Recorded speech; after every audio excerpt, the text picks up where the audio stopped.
Hello there, and welcome to this reading of Pride and Prejudice with relaxing rain sounds in the background to help you get down to sleep. I'm Mad Morph, and this is the Down to Sleep podcast. You can find all of the links that you need below this video. Now is the start of autumn on the podcast, and I'm looking for some new books to read. There is a vote going on Patreon at the moment, so there's never been a better time to join if you want to have your say on what book I read next. You can join the Patreon at patreon.com/downtosleep. For a few dollars, you get access to over 400 episodes and get at least 2 new episodes every week. A quick note that if you've ever wanted me to do some ASMR, I've started a new series over on my gaming channel where I play a quiet or cozy video game whilst talking really softly to you and answering questions that you ask in the comments. So if you would like to check that out, you can find my gaming channel below this video.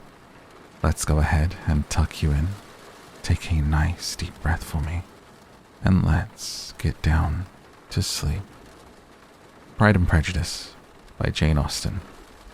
Every object in the next day's journey was new and interesting to Elizabeth, and her spirits were in a state of enjoyment, for she had seen her sister looking so well as to banish all fear for her health, and the prospect of her northern tour was a constant source of delight. When they left the high road for the lane to Hunsford, every eye was in search of the parsonage, and every turning expected to bring it in view. The palings of Rosings Park was their boundary on one side. Elizabeth smiled at the recollection of all that she had heard of its inhabitants. At length the parsonage was discernible, the garden sloping to the road, the house standing in it. The green pales and the laurel hedge, everything declared they were arriving. Mr. Collins and Charlotte appeared at the door, and the carriage stopped at the small gate which led by a short gravel walk to the house, amidst the nods and smiles of the whole party. In a moment, they were all out of the chaise, rejoicing at the sight of each other. Mrs. Collins welcomed her friend with the liveliest pleasure, and Elizabeth was more and more satisfied with coming when she found herself so affectionately received. She saw instantly that her cousin's manners were not altered by his marriage. His formal civility was just what it had been, and he detained her some minutes at the gate to hear and satisfy his inquiries after all her family. They were then, with no other delay than his pointing out the neatness of the entrance, taken into the house, and as soon as they were in the parlour, he welcomed them a second time with ostentatious formality to his humble abode, and punctually repeated all his wife's offers of refreshment. Elizabeth was prepared to see him in his glory, and she could not help in fancying that in displaying the good proportion of the room, its aspect and its furniture, he addressed himself particularly to her, as if wishing to make her feel what she had lost in refusing him. But though everything seemed neat and comfortable, she was not able to gratify him by any sigh of repentance, and rather looked with wonder at her friend that she could have so cheerful an air with such a companion. When Mr. Collins said anything of which his wife might reasonably be ashamed, which certainly was not unseldom, she involuntarily turned her eye on Charlotte. Once or twice she could discern a faint blush, but in general Charlotte wisely did not hear. After sitting long enough to admire every article of furniture in the room, from the sideboard to the fender, to give an account of their journey and all that had happened in London, Mr. Collins invited them to take a stroll in the garden, which was large and well laid out, and to the cultivation of which he attended himself. To work in this garden was one of his most respectable pleasures, and Elizabeth admired the command of countenance with which Charlotte talked of the healthfulness of the exercise, and owned she encouraged it as much as possible. Here, leading the way through every walk and crosswalk, and scarcely allowing them an interval to utter the praises he asked for, every view was pointed out with a minuteness which left beauty entirely behind. He could number the fields in every direction, and could tell how many trees there were in the most distant clump. But of all the views which his garden, or which the country or kingdom could boast, none were to be compared with the prospect of Rosings, afforded by an opening in the trees that bordered the park nearly opposite the front of his house. It was a handsome, modern building, well situated on rising ground.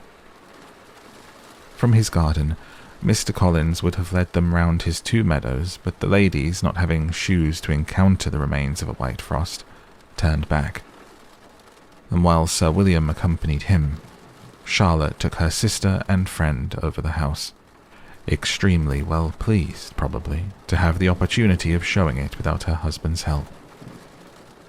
It was rather small, but well built and convenient, and everything was fitted up and arranged with a neatness and consistency of which Elizabeth gave Charlotte all the credit. When Mr. Collins could be forgotten, there was really an air of great comfort throughout, and by Charlotte's evident enjoyment of it, Elizabeth supposed he must be often forgotten. She had already learnt that Lady Catherine was still in the country. It was spoken of again while they were at dinner, when Mr. Collins, joining in, observed, "Yes, Miss Elizabeth, you have the honour of seeing Lady Catherine de Bourgh on the ensuing Sunday at church, and I need not say you will be delighted with her. She is all affability and condescension, and I doubt not but you will be honoured with some portion of her notice when service is over. I've scarcely any hesitation in saying she will include you and my sister Maria in every invitation with which she honours us during your stay here. Her behaviour to my dear Charlotte is charming. We dine at Rosings twice every week, and are never allowed to walk home. Her ladyship's carriage is regularly ordered for us. I should say one of her ladyship's carriages, for she has several. Lady Catherine is a very respectable, sensible woman indeed," added Charlotte, "and a most attentive neighbour." "Very true, my dear. That is exactly what I say. She's the sort of woman whom one cannot regard with too much deference." The evening was spent chiefly in talking over Hertfordshire news, and telling again what had already been written, and when it closed, Elizabeth, in the solitude of her chamber, had to meditate upon Charlotte's degree of contentment, to understand her address in guiding, and composure in bearing with her husband, and to acknowledge that it was all done very well. She had also to anticipate how her visit would pass, the quiet tenor of their usual employments, the vexatious interruptions of Mr. Collins, and the gaieties of their intercourse with Rosings. A lively imagination soon settled it all. About the middle of the next day, as she was in her room getting ready for a walk, a sudden noise below seemed to speak the whole house in confusion, and after listening a moment, she heard somebody running upstairs in a violent hurry, and calling loudly after her. She opened the door and met Maria in the landing-place, who, breathless with agitation, cried out, "Oh, my dear Eliza, pray make haste and come into the dining-room, for there is such a sight to be seen. I will not tell you what it is. Make haste and come down this moment." Elizabeth asked questions in vain. Maria would tell her nothing more, and down they ran into the dining-room, which fronted the lane in quest of this wonder. It was 2 ladies stopping in a low phaeton at the garden gate. "Is this all?" cried Elizabeth. "I expected at least that the pigs were got into the garden, and here is nothing but Lady Catherine and her daughter." "Ah, my dear," said Maria, quite shocked at the mistake. "It is not Lady Catherine. The old lady is Mrs. Jenkinson, who lives with them. The other is Mr. Bourgh. Only look at her. She's quite a little creature. Who would have thought that she could be so thin and small? She is abominably rude to keep Charlotte out of doors in all this wind. Why does she not come in?" "Oh, Charlotte says she hardly ever does. It is the greatest of favours when Mr. Bourgh comes in." "I like her appearance," said Elizabeth, struck with other ideas. "She looks sickly and cross. Yes, she will do for him very well. She will make him a proper wife. Mr. Collins and Charlotte were both standing at the gate in conversation with the ladies, and Sir William, to Elizabeth's high diversion, was stationed in the doorway, in earnest contemplation of the greatness before him, and constantly bowing whenever Mr. Berg looked that way. At length, there was nothing more to be said. The ladies drove on, and the others returned into the house. Mr. Collins no sooner saw the two girls than he began to congratulate them on their good fortune, which Charlotte explained by letting them know that the whole party was asked to dine at Rosings the next day. Mr. Collins's triumph in consequence of this invitation was complete.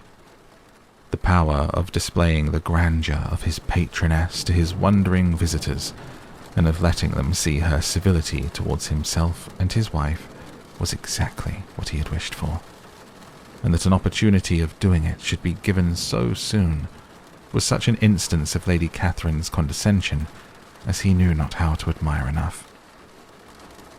"I confess," said he, "that I should not have been at all surprised by her ladyship's asking us on Sunday to drink tea and spend the evening at Rosings. I rather expected, from my knowledge of her affability, that it would happen, but who could have foreseen such an attention as this? Who could have imagined that we should receive an invitation to dine there, an invitation, moreover, including the whole party, so immediately after your arrival?" "I am the less surprised at what has happened," replied Sir William, "from that knowledge of what the manners of the great really are, which my situation in life has allowed me to acquire. About the court, such instances of elegant breeding are not uncommon." Scarcely anything was talked of the whole day or next morning but their visit to Rosings. Mr. Collins was carefully instructing them in what they were to expect, that the sight of such rooms, so many servants, and so splendid a dinner might not wholly overpower them. When the ladies were separating for the toilet, he said to Elizabeth, "Do not make yourself uneasy, my dear cousin, about your apparel. Lady Catherine is far from requiring that elegance of dress in us which becomes herself and her daughter. I would advise you merely to put on whatever of your clothes is superior to the rest. There is no occasion for anything more. Lady Catherine will not think the worse of you for being simply dressed. She likes to have the distinction of rank preserved." While they were dressing, he came 2 or 3 times to their different doors to recommend their being quick, as Lady Catherine very much objected to be kept waiting for her dinner. Such formidable accounts of her ladyship and her manner of living quite frightened Maria Lucas, who had been little used to company, and she looked forward to her introduction at Rosings with as much apprehension as her father had done to his presentation at St. James's. As the weather was fine, they had a pleasant walk of about half a mile across the park. Every park has its beauty and its prospects, and Elizabeth saw much to be pleased with, though she could not be in such raptures as Mr. Collins expected the scene to inspire, and was but slightly affected by his enumeration of the windows in front of the house, and his relation of what the glazing altogether had originally cost Sir Louis de Bourgh. When they ascended the steps to the hall, Maria's alarm was every moment increasing, and even Sir William did not look perfectly calm. Elizabeth's courage did not fail her. She had heard nothing of Lady Catherine that spoke her awful from any extraordinary talents or miraculous virtue, and the mere stateliness of money or rank she thought she could witness without trepidation. From the entrance hall, of which Mr. Collins pointed out with a rapturous air the fine proportion and the finished ornaments, they followed the servants through an antechamber to the room where Lady Catherine, her daughter, and Mrs. Jenkinson were sitting. Her ladyship, with great condescension, arose to receive them, and as Mrs. Collins had settled it with her husband that the office of introduction should be hers, it was performed in a proper manner. without any of those apologies and thanks which he would have thought necessary. In spite of having been at St. James's, Sir William was so completely awed by the grandeur surrounding him that he had but just courage enough to make a very low bow and take his seat without saying a word. And his daughter, frightened almost out of her senses, sat on the edge of her chair, not knowing which way to look. Elizabeth found herself quite equal to the scene, and could observe the three ladies before her composedly. Lady Catherine was a tall, large woman, with strongly marked features which might once have been handsome. Her air was not conciliating, nor was her manner of receiving them such as to make her visitors forget their inferior rank.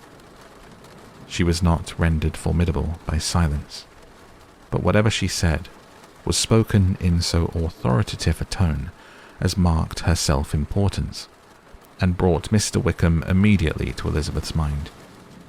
And from the observation of the day altogether, she believed Lady Catherine to be exactly what he represented. When, after examining the mother, in whose countenance and deportment she soon found some resemblance of Mr. Darcy, she turned her eyes on the daughter, and could almost have joined in Maria's astonishment at her being so thin and so small. There was neither in figure nor face any likeness between the ladies. Mr. Berg was pale and sickly. Her features, though not plain, were insignificant, and she spoke very little except in a low voice to Mrs. Jenkinson, in whose appearance there was nothing remarkable, and who was entirely engaged in listening to what she said, and placing a screen in the proper direction before her eyes. After sitting a few minutes, they were all sent to one of the windows to admire the view, Mr. Collins attending them to point out its beauties, and Lady Catherine kindly informing them that it was much better worth looking at in the summer. The dinner was exceedingly handsome, and there were all the servants and all the articles of plate which Mr. Collins had promised, and as he had likewise foretold, he took his seat at the bottom of the table, by her ladyship's desire, and looked as if he felt that life could furnish nothing greater.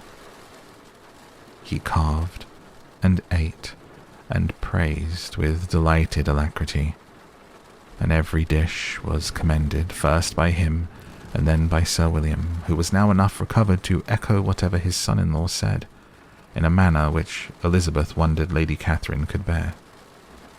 But Lady Catherine seemed gratified by their excessive admiration, and gave most gracious smiles, especially when any dish on the table proved a novelty to them.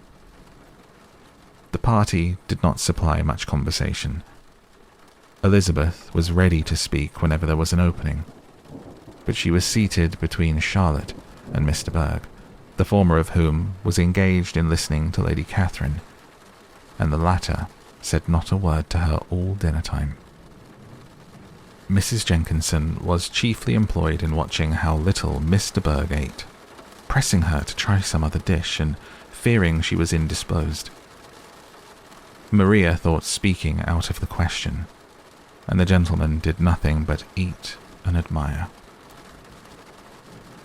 When the ladies returned to the drawing-room, there was little to be done but to hear Lady Catherine talk, which she did without any intermission till coffee came in, delivering her opinion on every subject in so decisive a manner as proved that she was not used to have her judgment controverted. She inquired into Charlotte's domestic concerns familiarly and minutely, gave her a great deal of advice as to the management of them all, told her how everything ought to be regulated in so small a family as hers, and instructed her as to the care of cows and her poultry. Elizabeth found that nothing was beneath this great lady's attention, which could furnish her with an occasion of dictating to others. In the intervals of her discourse with Mrs. Collins, she addressed a variety of questions to Maria and Elizabeth, but especially to the latter, of whose connections she knew the least, and who she observed to Mrs. Collins was a very genteel, pretty kind of girl. She asked her at different times how many sisters she had, whether they were older or younger than herself, whether any of them were likely to be married, whether they were handsome, where they had been educated, what carriage her father kept, and what had been her mother's maiden name. Elizabeth felt all the impertinence of her questions, but answered them very composedly. Lady Catherine then observed, "Your father's estate is entailed on Mr. Collins, I think. For your sake," turning to Charlotte, "I am glad of it. But otherwise I see no occasion for entailing estates from the female line. It was not thought necessary in Sir Louis de Bourgh's family. Do you play and sing, Miss Bennet?" "A little." "Oh, then some time or other we shall be happy to hear you. Our instrument is a capital one, probably superior to... You shall try it some day. Do your sisters play and sing?" "One of them does." "Why did not you all learn? You ought all to have learned. The Miss Webbs all play, and their father has not so good an income as yours. Do you draw?" "No, not at all." "What, none of you?" "Not one." "That is very strange. But I suppose you had no opportunity. Your mother should have taken you to town every spring for the benefit of masters." "My mother would have no objection, but my father hates London." "Has your governess left you?" "We never had any governess." "No governess? How was that possible?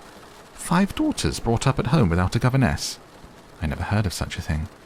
Your mother must have been quite a slave to your education."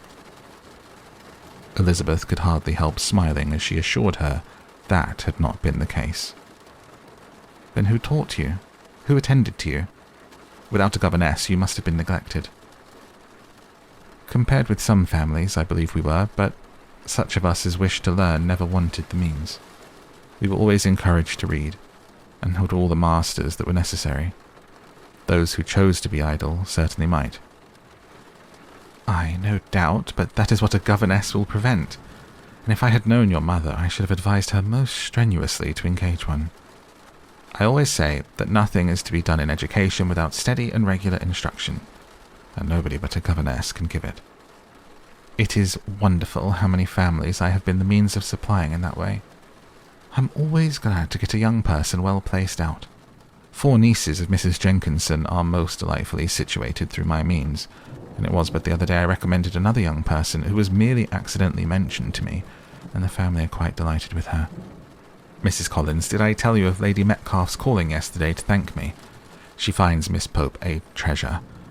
'Lady Catherine,' said she, 'you have given me a treasure. Are any of your younger sisters out, Miss Bennet?' 'Yes, ma'am, all.' 'All? What, all 5 all out at once? Very odd. And you only the second. The younger ones out before the elder ones are married? Your younger sisters must be very young.' 'Yes, my youngest is not 16. Perhaps she is full young to be much in company.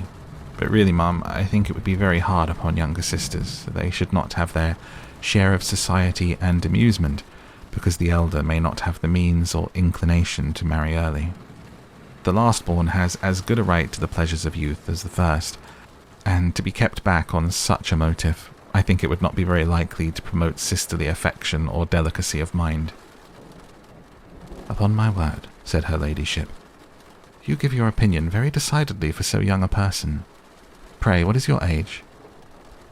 "With 3 younger sisters grown up," replied Elizabeth, smiling. "Your ladyship can hardly expect me to own it." Lady Catherine seemed quite astonished at not receiving a direct answer, and Elizabeth suspected herself to be the first creature who had ever dared to trifle with so much dignified impertinence. "You cannot be more than 20, I am sure, therefore you need not conceal your age." "I am not 21. When the gentlemen had joined them, and tea was over, the card tables were placed. Lady Catherine, Sir William, and Mr. and Mrs. Collins sat down to quadrille, and as Miss de Bourgh chose to play at Cassino, the 2 girls had the honour of assisting Mrs. Jenkinson to make up her party. Their table was superlatively large, Scarcely a syllable was uttered that did not relate to the game, except when Mrs. Jenkinson expressed her fears of Mr. Berg's being too hot or too cold, or having too much or too little light. A great deal more passed at the other table. Lady Catherine was, generally speaking, stating the mistakes of the three others, or relating some anecdote of herself. Mr. Collins was employed in agreeing to everything her ladyship said, thanking her for every fish he won, and apologizing if he thought he had won too many. Sir William did not say much. He was storing his memory with anecdotes and noble names. When Lady Catherine and her daughter had played as long as they chose, the tables were broken up. The carriage was offered to Mrs. Collins, gratefully accepted and immediately ordered.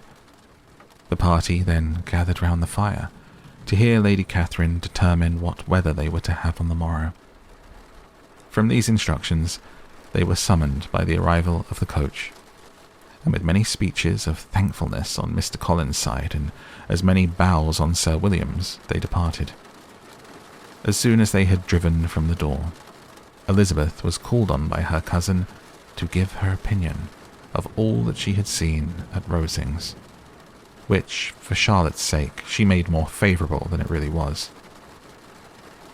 But her commendation, though costing her some trouble, could by no means satisfy Mr. Collins, and he was very soon obliged to take her ladyship's praise into his own hands. Sir William stayed only a week at Hunsford, but his visit was long enough to convince him of his daughter's being most comfortably settled, and of her possessing such a husband and such a neighbour as were not often met with. While Sir William was with them, Mr. Collins devoted his morning to driving him out in his gig and showing him the country. But when he went away, the whole family returned to their usual employments, and Elizabeth was thankful to find that they did not see more of her cousin by the alteration, for the chief of the time between breakfast and dinner was now passed by him either at work in the garden, or in reading and writing, and looking out the window in his own book-room, which fronted the road. The room in which the ladies sat was backwards. Elizabeth had at first rather wondered that Charlotte should not prefer the dining parlour for common use. It was a better-sized room, and had a more pleasant aspect, but she soon saw that her friend had an excellent reason for what she did, for Mr. Collins would undoubtedly have been much less in his own apartment had they sat in one equally lively, and she gave Charlotte credit for the arrangement. From the drawing-room, they could distinguish nothing in the lane, and were indebted to Mr. Collins for the knowledge of what carriages went along, and how often especially Mr. Berg drove by in her phaeton, which he never failed coming in to inform them of, though it happened almost every day. She not unfrequently stopped at the parsonage, and had a few minutes' conversation with Charlotte, but was scarcely ever prevailed upon to get out. Very few days passed in which Mr. Collins did not walk to Rosings, and not many in which his wife did not think it necessary to go likewise, until Elizabeth recollected that there might be other family livings to be disposed of. She could not understand the sacrifice of so many hours. Now and then they were honoured with a call from her ladyship, and nothing escaped her observation that was passing in the room during these visits. She examined into their employments, looked at their work, and advised them to do it differently, found fault with the arrangement of the furniture, or detected the housemaid in negligence, and if she accepted any refreshment, seemed to do it only for the sake of finding out that Mrs. Collins's joints of meat were too large for her family. Elizabeth soon perceived that though this great lady was not in commission of the peace of the county, she was a most active magistrate in her own parish, the minutest concerns of which were carried to her by Mr. Collins, and whenever any of the cottagers were disposed to be quarrelsome, discontented, or too poor, she sallied forth into the village to settle their differences, silence their complaints, and scold them into harmony and plenty. The entertainment of dining at Rosings was repeated about twice a week, and allowing for the loss of Sir William, and there being only one card table in the evening, every such entertainment was the counterpart of the first. Their other engagements were few, as the style of living in the neighbourhood in general was beyond Mr. Collins's reach. This, however, was no evil to Elizabeth, and upon the whole, she spent her time comfortably enough. There were half-hours of pleasant conversation with Charlotte, and the weather was so fine for the time of year that she had often great enjoyment out of doors. Her favourite walk, and where she frequently went while the others were calling on Lady Catherine, was along the open grove which edged that side of the park, where there was a nice sheltered path which no one seemed to value but herself, and where she felt beyond the reach of Lady Catherine's curiosity. In this quiet way, the first fortnight of her visit soon passed away. Easter was approaching, and the week preceding it was to bring an addition to the family at Rosings, which in so small a circle must be important. Elizabeth had heard soon after her arrival that Mr. Darcy was expected there in the course of a few weeks, and though there were not many of her acquaintances whom she did not prefer, his coming would furnish one comparatively new to look at in their Rosings parties, and she might be amused in seeing how hopeless Miss Bingley's designs on him were, by his behaviour to his cousin, for whom he was evidently destined by Lady Catherine, who talked of his coming with the greatest satisfaction, spoke of him in terms of the highest admiration, and seemed almost angry to find that he had already been frequently seen by Miss Lucas and herself. His arrival was soon known at the parsonage, for Mr. Collins was walking the whole morning within view of the lodges opening into Hunsford Lane, in order to have the earliest assurance of it, and after making his bow as the carriage turned into the park, hurried home with the great intelligence. On the following morning, he hastened to Rosings to pay his respects. There were 2 nephews of Lady Catherine to require them, for Mr. Darcy had brought with him a Colonel Fitzwilliam, the younger son of his uncle Lord, and, to the great surprise of all the party when Mr. Collins returned, the gentleman accompanied him. Charlotte had seen them from her husband's room, crossing the road and immediately running into the other, told the girls what an honour they might expect, adding, "I may thank you, Eliza, for this piece of civility. Mr. Darcy would never have come so soon to wait upon me." Elizabeth had scarcely time to disclaim all right to the compliment before their approach was announced by the doorbell, and shortly afterwards the 3 gentlemen entered the room. Colonel Fitzwilliam, who led the way, was about 30, not handsome, but in person and address most truly the gentleman. Mr. Darcy looked just as he had been used to look in Hertfordshire, paid his compliments with his usual reserve to Mrs. Collins, and, whatever might be his feelings toward her friend, met her with every appearance of composure. Elizabeth merely curtsied to him without saying a word. Colonel Fitzwilliam entered into conversation directly, with the readiness and ease of a well-bred man, and talked very pleasantly. But his cousin, after having addressed a slight observation on the house and garden to Mrs. Collins, sat for some time without speaking to anybody. At length, however, his civility was so far awakened as to inquire of Elizabeth after the health of her family. She answered him in the usual way, and after a moment's pause added, "My eldest sister has been in town these 3 months. Have you never happened to see her there?" She was perfectly sensible that he never had, but she wished to see whether he would betray any consciousness of what had passed between the Bingleys and Jane, and she thought he looked a little confused as he answered that he had never been so fortunate as to meet Miss Bennet. The subject was pursued no farther, and the gentleman, soon afterwards, went away.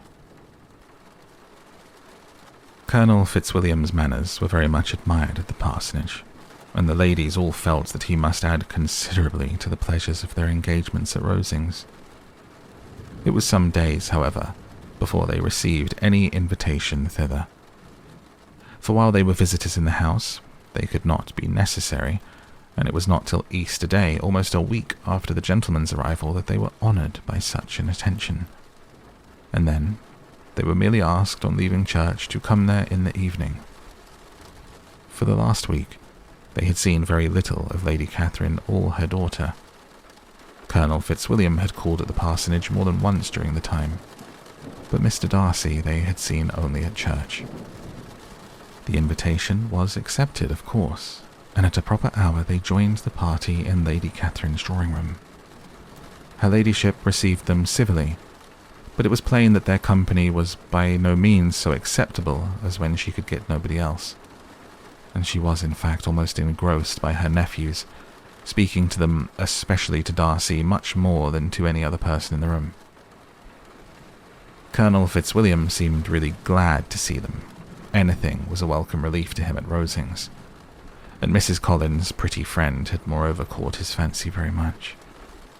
He now seated himself by her, and talked so agreeably of Kent and Hertfordshire, of travelling and staying at home, of new books and music, that Elizabeth had never been half so well entertained in that room before, and they conversed with so much spirit and flow as to draw the attention of Lady Catherine herself, as well as of Mr. Darcy. His eyes had been soon and repeatedly turned towards them, with a look of curiosity, and that her ladyship after a while shared the feeling was more openly acknowledged, for she did not scruple to call out, "What is that you are saying, Fitzwilliam? What is it you are talking of? What are you telling Miss Bennet? Let me hear what it is." "We are speaking of music, madam," said he, when no longer able to avoid a reply. "Of music? Then pray speak aloud. It is of all subjects my delight. I must have my share in the conversation if you are speaking of music. There are few people in England, I suppose, who have more true enjoyment of music than myself, or a better natural taste. If I had ever learned, I should have been a great proficient, and so would Anne, if her health had allowed her to apply. I'm confident she would have performed delightfully. How does Georgiana get on, Darcy?" Mr. Darcy spoke with affectionate praise of his sister's proficiency. "I'm very glad to hear such a good account of her," said Lady Catherine. "And pray tell her from me that she cannot expect to excel if she does not practice a good deal." "I assure you, madam," he replied, "that she does not need such advice. She practices very constantly. So much the better. It cannot be done too much, and when I next write to her I shall charge her not to neglect it on any account. I often tell young ladies that no excellence in music is to be acquired without constant practice. I have told Miss Bennet several times that she will never play really well unless she practices more, and though Mrs. Collins has no instrument, she is very welcome, as I have often told her to come to Rosings every day and play on the pianoforte in Mrs. Jenkinson's room. She would be in nobody's way, you know, in that part of the house." Mr. Darcy looked a little ashamed of his aunt's ill-breeding, and made no answer. When coffee was over, Colonel Fitzwilliam reminded Elizabeth of having promised to play to him, and she sat down directly to the instrument. He drew a chair near her. Lady Catherine listened to half a song, and then talked, as before, to her other nephew, till the latter walked away from her, and making with his usual deliberation towards the pianoforte, stationed himself as to command a full view of the fair performer's countenance. Elizabeth saw what he was doing, and at the first convenient pause turned to him with an arch smile and said, "You mean to frighten me, Mr. Darcy, by coming in all this state to hear me? I will not be alarmed, though your sister does play so well. There is a stubbornness about me that never can bear to be frightened at the will of others. My courage always rises at every attempt to intimidate me." "I shall not say you are mistaken," he replied, "because you could not really believe me to entertain any design of alarming you, and I have had the pleasure of your acquaintance long enough to know that you find great enjoyment in occasionally professing opinions which in fact are not your own." Elizabeth laughed heartily at this picture of herself, and said to Colonel Fitzwilliam, "Your cousin will give you a very pretty notion of me, and teach you not to believe a word I say. I am particularly unlucky in meeting with a person so able to expose my real character in a part of the world where I had hoped to pass myself off with some degree of credit. Indeed, Mr. Darcy, it is very ungenerous in you to mention all that you knew to my disadvantage in Hertfordshire. And give me leave to say very impolitic too, for it is provoking me to retaliate, and such things may come out as will shock your relations to hear. I am not afraid of you, said he smilingly. Pray, let me hear what you have to accuse him of, cried Colonel Fitzwilliam. I should like to know how he behaves among strangers. You shall hear then, but prepare yourself for something very dreadful. The first time of my ever seeing him in Hertfordshire, you must know, was at a ball. And at this ball, what do you think he did? He danced only 4 dances, though gentlemen were scarce, and to my certain knowledge more than one young lady was sitting down in want of a partner. Mr. Darcy, you cannot deny the fact. I had not at that time the honour of knowing any lady in the assembly beyond my own party. True, and nobody can ever be introduced in a ballroom. Well, Colonel Fitzwilliam, what do I play next? My fingers wait your orders. Perhaps, said Darcy, I should have judged better, had I sought an introduction, but I am ill-qualified to recommend myself to strangers. Shall we ask your cousin the reason of this? Said Elizabeth, still addressing Colonel Fitzwilliam. Shall we ask him why a man of sense and education and who has lived in the world is ill-qualified to recommend himself to strangers? I can answer your question, said Fitzwilliam.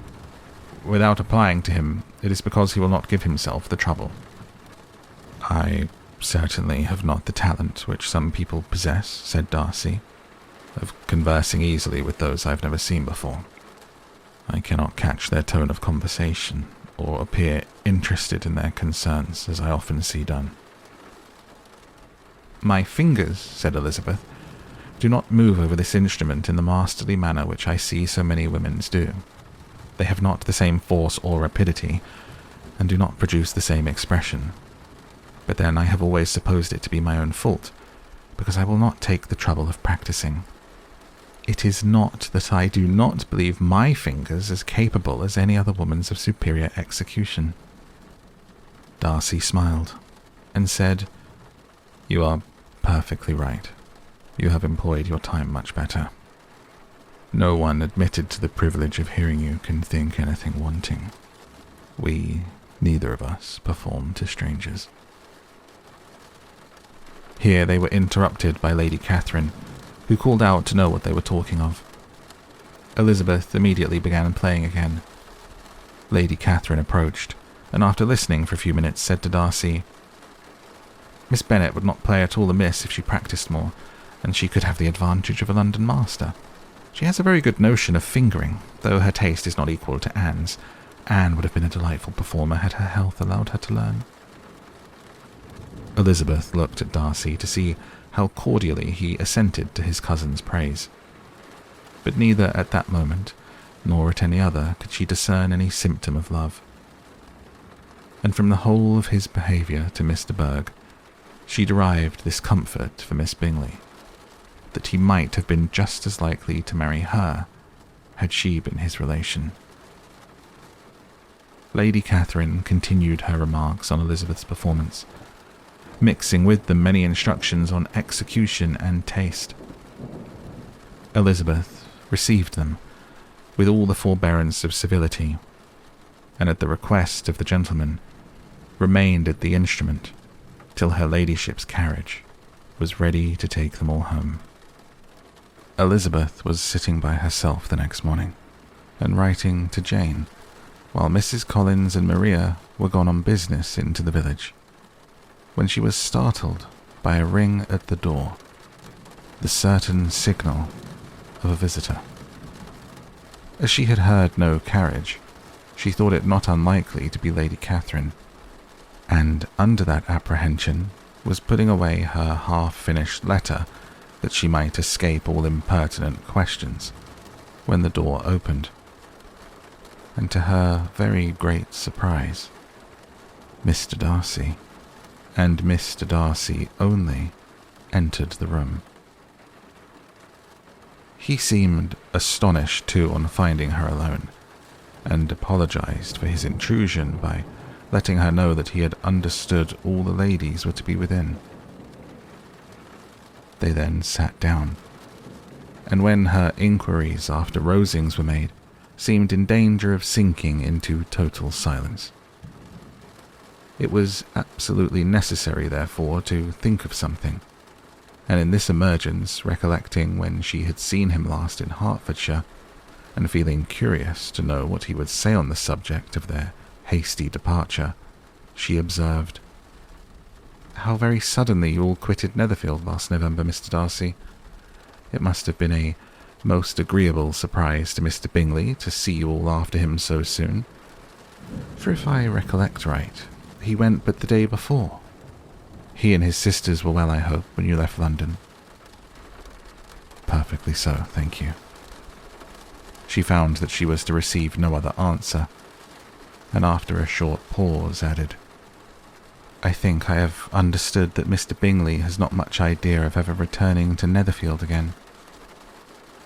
"I've never heard him say so, but it is probable that he may spend very little of his time there in the future. He has many friends, and is at a time of life when friends and engagements are continually increasing." "If he means to be but little at Netherfield, it would be better for the neighbourhood that he should give up the place entirely, for then we might possibly get a settled family there. But perhaps Mr. Bingley did not take the house so much for the convenience of the neighbourhood as for his own, and we must expect him to keep it or quit it on the same principle." "I should not be surprised," said Darcy, "if he were to give it up as soon as any eligible purchase offers." Elizabeth made no answer. She was afraid of talking longer of his friend, and having nothing else to say, was now determined to leave the trouble of finding a subject to him. He took the hint, and soon began with, "This seems a very comfortable house. Lady Catherine, I believe, did a great deal to it when Mr. Collins first came to Hunsford." "I believe she did, and I am sure she could not have bestowed her kindness on a more grateful object." "Mr. Collins appears to be very fortunate in his choice of a wife." "Yes, indeed. His friends may well rejoice in his having met with one of the very few sensible women who would have accepted him, or have made him happy if they had. My friend has an excellent understanding, though I'm not certain that I consider her marrying Mr. Collins as the wisest thing she ever did. She seems perfectly happy, however, and in a prudential light, it is certainly a very good match for her. It must be very agreeable for her to be settled within so easy a distance of her own family and friends." "An easy distance, do you call it? It is nearly 50 miles. "And what is 50 miles of good road? Little more than half a day's journey. Yes, I call it a very easy distance." "I should never have considered the distance as one of the advantages of the match," cried Elizabeth. "I should never have said Mrs. Collins was settled near her family." "It is proof of your own attachment to Hertfordshire. Anything beyond the very neighbourhood of Longbourn, I suppose, would appear far." As he spoke, there was a sort of smile, which Elizabeth fancied she understood. He must be supposing her to be thinking of Jane and Netherfield, and she blushed as she answered, "I do not mean to say that a woman may not be settled too near her family. The far and the near must be relative, and depend on many varying circumstances. Where there is fortune to make the expense of travelling unimportant, distance becomes no evil. But that is not the case here. Mr. and Mrs. Collins have a comfortable income, but not such a one as will allow of frequent journeys. And I am persuaded my friend would not call herself near her family under less than half the present distance." Mr. Darcy drew his chair a little towards her, and said, "You cannot have a right to such very strong local attachment. You cannot have been always at Longbourn." Elizabeth looked surprised. The gentleman experienced some change of feeling, He drew back his chair, took a newspaper from the table, and glancing over it, said in a colder voice, "Are you pleased with Kent?"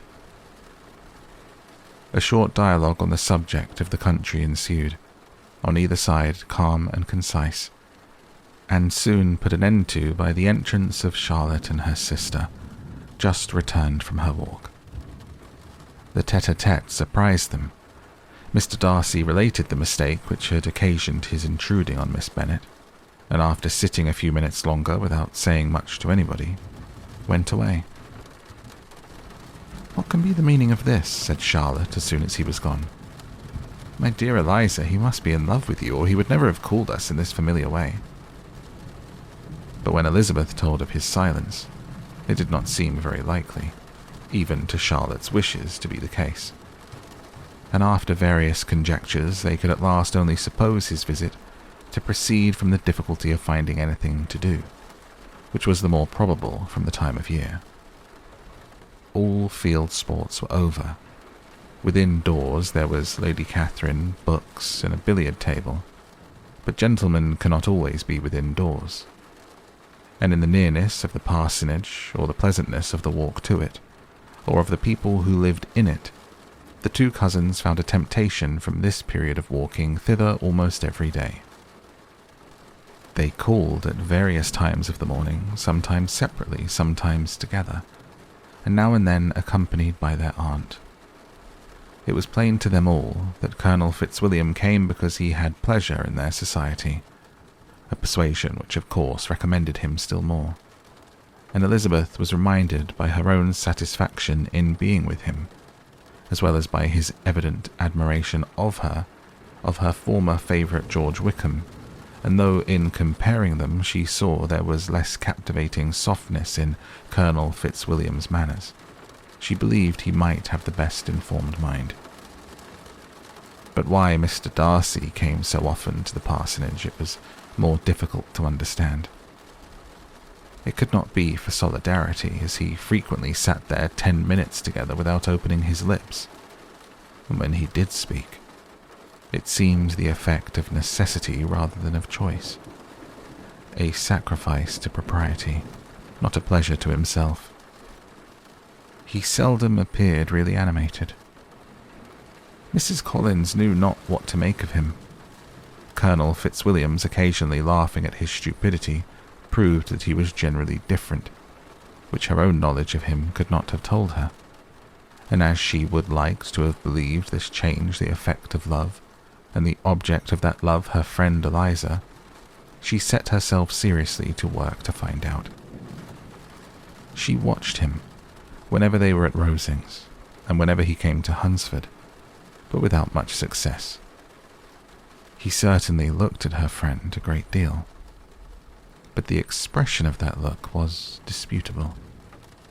It was an earnest, steadfast gaze, but she often doubted whether there were much admiration in it, and sometimes it seemed nothing but absence of mind. She had once or twice suggested to Elizabeth the possibility of his being partial to her, but Elizabeth always laughed at the idea, and Mrs. Collins did not think it right to press the subject, from the danger of raising expectations which might only end in disappointment. For in her opinion, it admitted not of a doubt that all her friend's dislike would vanish if she could suppose him to be in her power. In her kind schemes for Elizabeth, she sometimes planned her marrying Colonel Fitzwilliam. He was, beyond comparison, the most pleasant man. He certainly admired her, and his situation in life was most eligible. But to counterbalance these advantages, Mr. Darcy had considerable patronage in the church, and his cousin could have none at all. More than once did Elizabeth, in her ramble within the park, unexpectedly meet Mr. Darcy. She felt all the perverseness of the mischance that should bring him where no one else was brought, and, to prevent it ever happening again, took care to inform him at first that it was a favourite haunt of hers. How it could occur a second time, therefore, was very odd. Yet it did, and even a third. It seemed like willful ill nature or a voluntary penance, for on these occasions it was not merely a few formal inquiries and an awkward pause and then away, but he actually thought it necessary to turn back and walk with her. He never said a great deal, nor did she give herself the trouble of talking or of listening much. But it struck her in the course of their third rencontre that he was asking some odd, unconnected questions about her pleasure in being at Hunsford, her love of solitary walks, and her opinion of Mr. and Mrs. Collins's happiness, and that in speaking of Rosings and her not perfectly understanding the house, he seemed to expect that whenever she came into Kent again she would be staying there too. His words seemed to imply it. Could he have Colonel Fitzwilliam in his thoughts, she supposed? If he meant anything, he must mean an allusion to what might arise in that quarter. It distressed her a little, and she was quite glad to find herself at the gate in the Pales opposite the parsonage. She was engaged one day as she walked in perusing Jane's last letter, and dwelling on some passages which proved that Jane had not written in spirits, when, instead of again being surprised by Mr. Darcy, she saw on looking up that Colonel Fitzwilliam was meeting her. Putting away the letter immediately and forcing a smile, she said, "I did not know that you ever walked this way." "I've been making the tour of the park," he replied, "as I generally do every year, and intend to close it with a call at the parsonage. Are you going much farther?" "No, I should have turned in a moment." And accordingly she did turn, and they walked towards the parsonage together. "Do you certainly leave Kent on Saturday?" said she. "Yes, if Darcy does not put it off again, but I am at his disposal. He arranges the business just as he pleases." "And if not able to please himself in the arrangement, he has at least pleasure in the great power of choice. I do not know anybody who seems more to enjoy the power of doing what he likes than Mr. Darcy." "He likes to have his own way very well," replied Colonel Fitzwilliam. "But so we all do. It is only that he has better means of having it than many others, because he is rich, and many others are poor. I speak feelingly. A younger son, you know, must be inured to self-denial and dependence. In my opinion, the younger son of an earl could know very little of either. Now seriously, what have you ever known of self-denial and dependence? When have you been prevented by want of money from going wherever you chose, or procuring anything you had a fancy for?" These are home questions, and perhaps I cannot say that I have experienced many hardships of that nature, but in matters of greater weight I may suffer from want of money. Younger sons cannot marry where they like. Unless where they like women of fortune, which I think very often they do. Our habits of expense make us too dependent, and there are too many in my rank of life who can afford to marry without some attention to money. "Is this," thought Elizabeth, "meant for me?" And she coloured at the idea, but recovering herself said in a lively tone, "And pray, what is the usual price of an earl's younger son? Unless the elder brother is very sickly, I suppose you would not ask above £50,000? He answered her in the same style, and the subject dropped. To interrupt a silence, which might make him fancy her affected with what had passed, she soon afterwards said, "I imagine your cousin brought you down with him chiefly for the sake of having someone at his disposal. I wonder he does not marry to secure a lasting convenience of that kind. But perhaps his sister does as well for the present, and as she is under his sole care, he may do what he likes with her." "No," said Colonel Fitzwilliam, "that is an advantage which he must divide with me. I am joined with him in the guardianship of Miss Darcy." "Are you indeed? And pray what sort of guardians do you make? Does your charge give you much trouble? Young ladies of her age are sometimes a little difficult to manage, and if she has the true Darcy spirit, she may like to have her own way. As she spoke, she observed him looking at her earnestly, and the manner in which he immediately asked her why she supposed Miss Darcy likely to give them any uneasiness convinced her that she had somehow or other got pretty near the truth. She directly replied, "You need not be frightened. I never heard any harm of her, and I dare say she is one of the most tractable creatures in the world. She's a very great favourite with some ladies of my acquaintance, Mrs. Hurst and Miss Bingley. I think I've heard you say that you know them." "I know them a little. Their brother is a pleasant gentleman-like man. He's a great friend of Darcy's." "Oh, yes," said Elizabeth dryly. "Mr. Darcy is uncommonly kind to Mr. Bingley, and takes a prodigious deal of care of him." Care of him? Yes, I really believe Darcy does take care of him in those points where he most wants care. From something he told me on our journey hither, I have reason to think Bingley very much indebted to him. But I ought to beg his pardon, for I have no right to suppose that Bingley was the person meant. It was all conjecture. "What is it you mean?" "It is a circumstance which Darcy could not wish to be generally known, because if it were to get round to the lady's family, it would be an unpleasant thing." "You may depend upon my not mentioning it. And remember, I have not much reason for supposing it to be Bingley. What he told me was merely this. He congratulated himself on having lately saved a friend from the inconveniences of a most imprudent marriage, but without mentioning names or any other particulars. And I only suspected it to be Bingley from believing him the kind of young man to get into a scrape of that sort, and from knowing them to have been together the whole of last summer." "Did Mr. Darcy give you reasons for this interference?" "I understand that there were some very strong objections against the lady." "And what arts did he use to separate them?" "He did not talk to me of his own arts," said Fitzwilliam, smiling. "He only told me what I've now told you." Elizabeth made no answer, and walked on, her heart swelling with indignation. After watching her a little, Fitzwilliam asked why she was so thoughtful. "I am thinking of what you've been telling me," said she. "Your cousin's conduct does not suit my feelings. Why was he to be the judge?" "You are rather disposed to call his interference officious."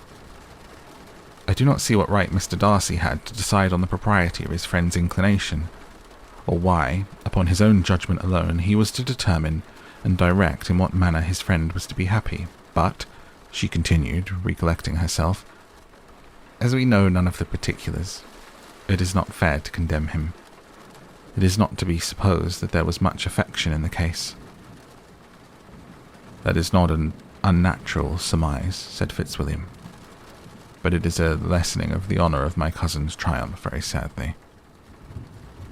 This was spoken jestingly, but it appeared to her so just a picture of Mr. Darcy that she would not trust herself with an answer, and therefore, abruptly changing the conversation, talked on indifferent matters until they reached the parsonage. There, shut into her own room, as soon as their visitor left them, she could think without interruption of all that she had heard. It was not to be supposed that any other people could be meant than those with whom she was connected. There could not exist in the world two men over whom Mr. Darcy could have such boundless influence. That he had been concerned in the measures taken to separate Bingley and Jane she had never doubted, but she had always attributed to Miss Bingley the principal design and arrangement of them. If his own vanity, however, did not mislead him, he was the cause. His pride and caprice were the cause of all that Jane had suffered and still continued to suffer. He had ruined for a while every hope of happiness for the most affectionate, generous heart in the world, and no one could say how lasting an evil he might have inflicted. There were very strong objections against the lady, were Colonel Fitzwilliam's words, and those strong objections probably were her having one uncle who was a country attorney, and another who was in business in London. To Jane herself, she exclaimed, there could be no possibility of objection, all loveliness and goodness as she is. Her understanding excellent, her mind improved, and her manners captivating.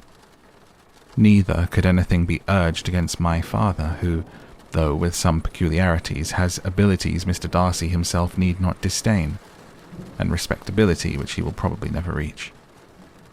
When she thought of her mother, her confidence gave way a little, but she would not allow that any objections there had material weight with Mr. Darcy, whose pride she was convinced would receive a deeper wound from the want of importance in his friends' connections than from their want of sense, and she was quite decided at last that he had been partly governed by this worst kind of pride, and partly by the wish of retaining Mr. Bingley for his sister.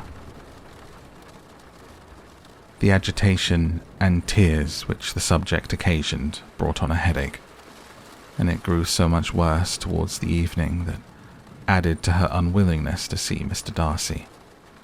It determined her not to attend her cousins to Rosings, where they were engaged to drink tea. Mrs. Collins, seeing that she was really unwell, did not press her to go, and as much as possible prevented her husband from pressing her. But Mr. Collins could not conceal his apprehension of Lady Catherine's being rather displeased by her staying at home. When they were gone, Elizabeth, as if intending to exasperate herself as much as possible against Mr. Darcy, chose for her employment the examination of all the letters which Jane had written to her since her being in Kent. They contained no actual complaint, nor was there any revival of past occurrences, or any communication of present suffering. But in all, and in almost every line of each, there was a want of that cheerfulness which had been used to characterize her style, and which, proceeding from the serenity of a mind at ease with itself and kindly disposed towards everyone, had been scarcely ever clouded. Elizabeth noticed every sentence conveying the idea of uneasiness, with an attention which it had hardly received on the first perusal. Mr. Darcy's shameful boast of what misery he had been able to inflict gave her a keener sense of her sister's sufferings. It was some consolation to think that his visit to Rosings was to end on the day after next, and a still greater that in less than a fortnight she should herself be with Jane again, and enabled to contribute to the recovery of her spirits by all that affection could do. She could not think of Darcy's leaving Kent without remembering that his cousin was to go with him, but Colonel Fitzwilliam had made it clear that he had no intentions at all, and agreeable as he was, she did not mean to be unhappy about him. While settling this point, she was suddenly roused by the sound of the doorbell, and her spirits were a little fluttered by the idea of it being Colonel Fitzwilliam himself, who had once before called late in the evening, and might now come to inquire particularly after her. But this idea was soon banished, and her spirits were very differently affected, when, to her utter amazement, she saw Mr. Darcy walk into the room. In a hurried manner he immediately began an inquiry after her health, imputing his visit to a wish of hearing that she were better. She answered him with cold civility. He sat down for a few moments and then, getting up, walked about the room. Elizabeth was surprised, but said not a word. After a silence of several minutes, he came towards her in an agitated manner and thus began, "In vain I have struggled. It will not do. My feelings will not be repressed. You must allow me to tell you how ardently I admire and love you." Elizabeth's astonishment was beyond expression. She stared, coloured, doubted, and was silent. This he considered sufficient encouragement, and the avowal of all that he felt and had long felt for her immediately followed. He spoke well, but there were feelings besides those of the heart to be detailed, and he was not more eloquent on the subject of tenderness than of pride. His sense of her inferiority, of its being a degradation, of the family obstacles which had always opposed to inclination, were dwelt on with a warmth which seemed due to the consequence he was wounding, but was very unlikely to recommend his suit. In spite of her deeply rooted dislike, she could not be insensible to the compliment of such a man's affection, and though her intentions did not vary for an instant, she was at first sorry for the pain he was to receive, till, roused to resentment by his subsequent language, she lost all compassion in anger. She tried, however, to compose herself to answer him with patience when he should have done. He concluded with representing to her the strength of that attachment which, in spite of all of his endeavours, he had found impossible to conquer, and with expressing his hope that it would now be rewarded by her acceptance of his hand. As he said this, she could easily see that he had no doubt of a favourable answer. He spoke of apprehension and anxiety, but his countenance expressed real security.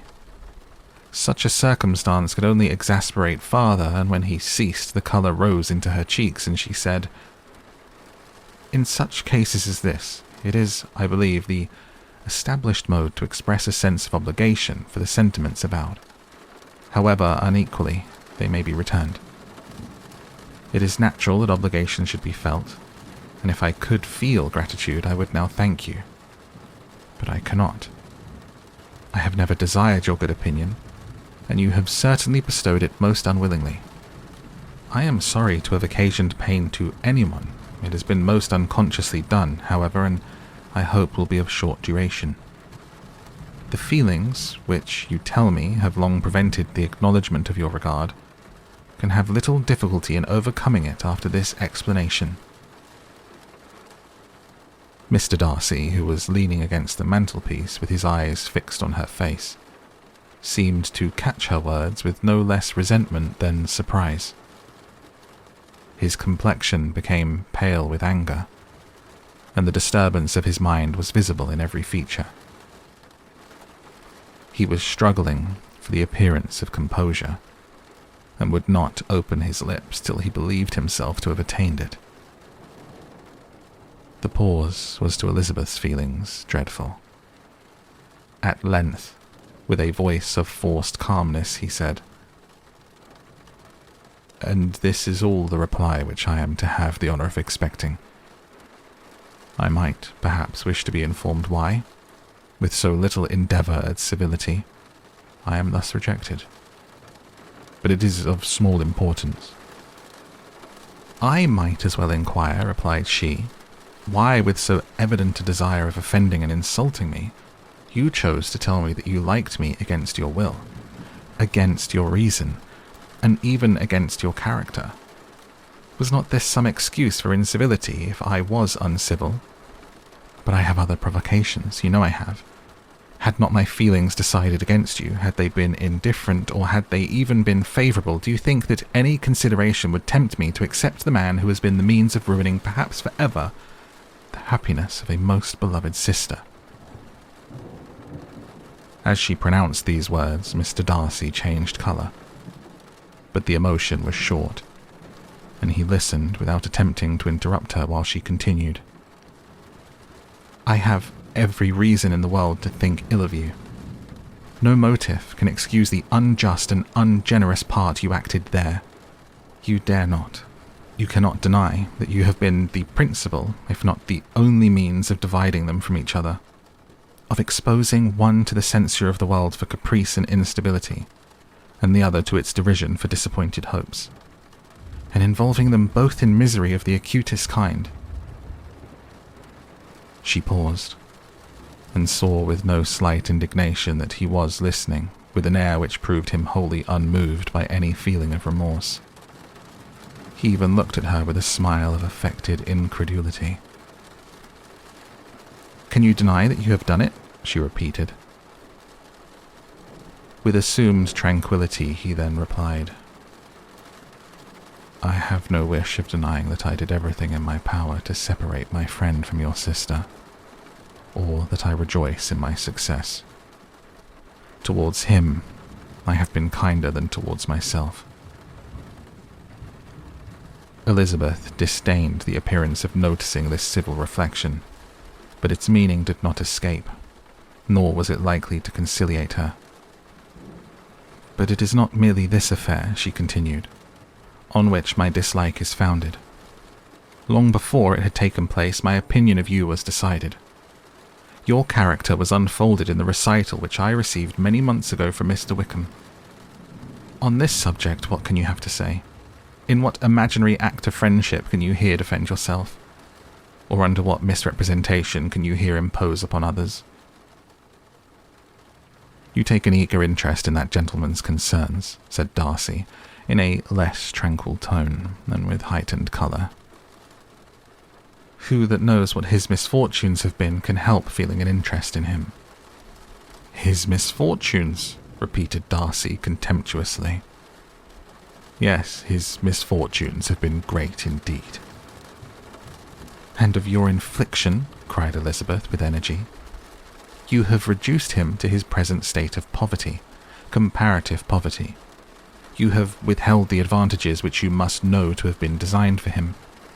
You have deprived the best years of his life of that independence which was no less his due than his desert. You have done all this, and yet you can treat the mention of his misfortune with contempt and ridicule." "And this," cried Darcy, as he walked with quick steps across the room, "is your opinion of me. This is the estimation in which you hold me.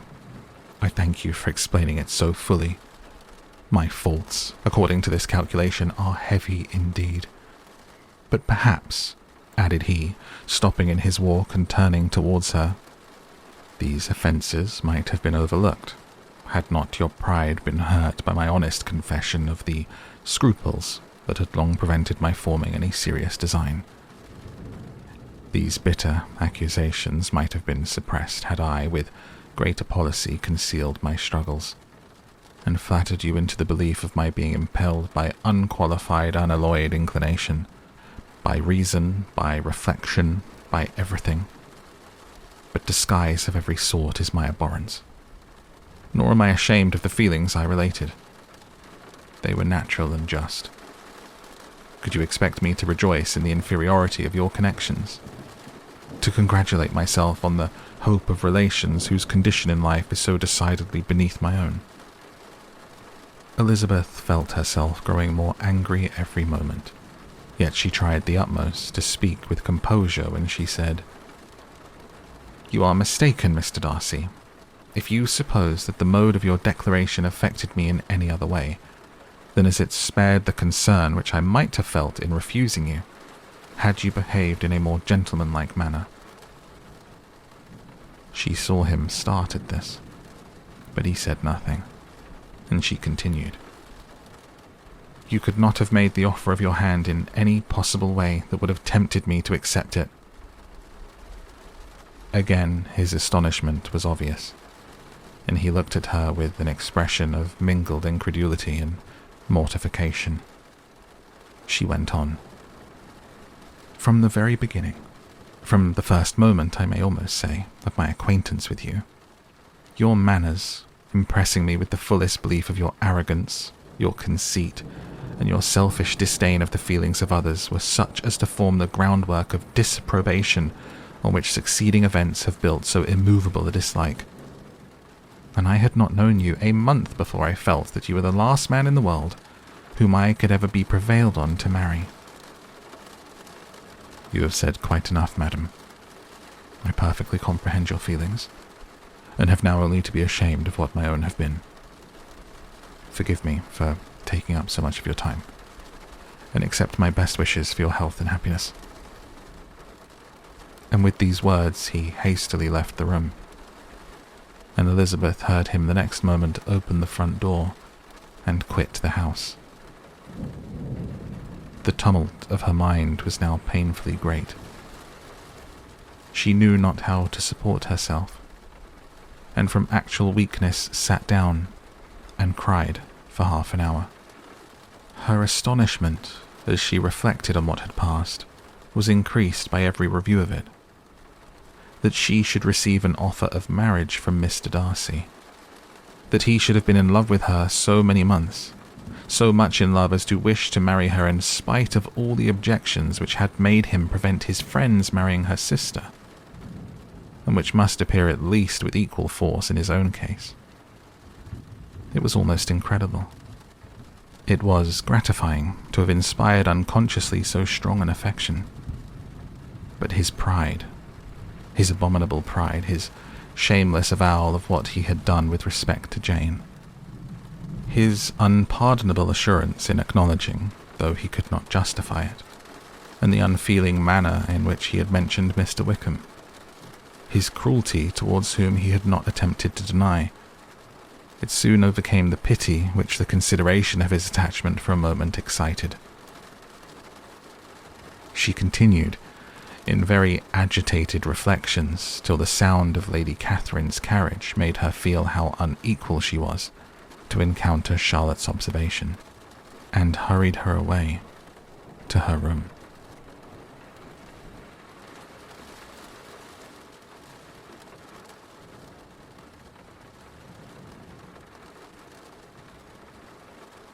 And that is where we close the book tonight on this episode of Down to Sleep. I'm going to let the rain play on for a little while to help you keep relaxed and drift off, keep those of you who are asleep already there. But otherwise, thank you so much for joining me, and I will see you in the next episode. Until then, good night.